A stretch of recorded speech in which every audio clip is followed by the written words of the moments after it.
The internet has done a marvelous job convincing us that success is basically becoming a hotter, richer, more emotionally unavailable version of ourselves. Wake up at 4 a.m., drink something green that tastes like lawn regret, ignore texts, lift heavy things, make money. Post a mirror selfie with a caption about choosing yourself. Very inspiring, very disciplined, very likely to end with someone calling isolation peace, because it sounds better than saying, I have built a life where nobody can inconvenience me. I saw someone share the idea that staying single longer helps you become more successful because you can focus entirely on yourself.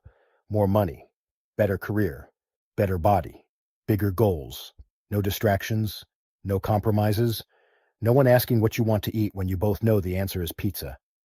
And sure, there is some truth there. Being single can give you more time, more flexibility, more space to build, heal, train, work, think, and become. There are seasons where solitude is useful. There are seasons where you need to repair something in yourself before you try to hand your broken pieces to another person and call it romance. But then another question rises. What exactly are we calling success? Because if success is just making more money, building a better body, stacking achievements, and creating a life where nobody needs anything from you, then yes, staying single forever might be an incredible strategy. It is also a pretty lonely kingdom. This is where modern self-improvement gets weird. It takes ideas that are partly good and turns them into a religion of self. Improve yourself, build yourself, protect your peace, focus on yourself, choose yourself, elevate yourself. At some point, the self becomes both the altar and the god, and that is a tiny god. We were not made to live as isolated personal brands with abs, bank accounts, and trauma-informed boundaries. We were made to belong. We were made to love. We were made to sacrifice, serve, forgive, build, struggle, laugh, and occasionally argue over the thermostat like civilized animals. A healthy, loving, long-term relationship is not a distraction from success. Maybe it is one of the clearest forms of it. I know plenty of people who would tell you their marriage and children are not obstacles to their accomplishments. They are the accomplishments. Not because career does not matter. Not because money does not matter. Not because personal growth does not matter.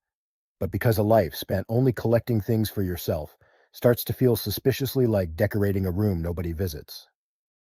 There is a difference between becoming someone better and becoming someone more self-obsessed.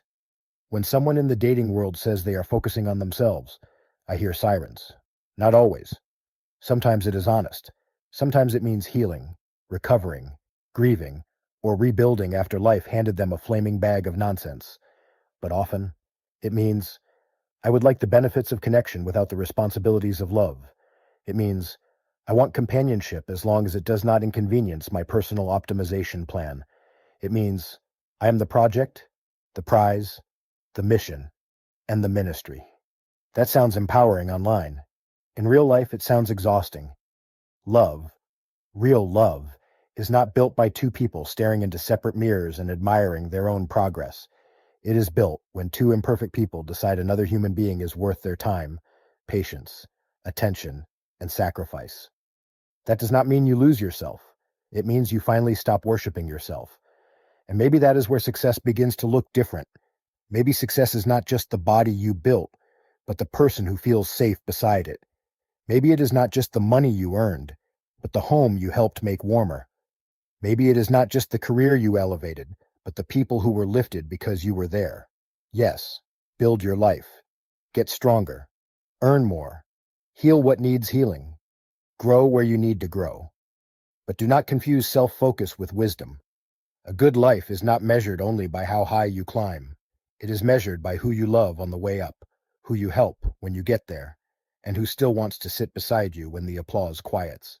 Become so successful that you need no one. Become whole enough, humble enough, and brave enough to love someone well.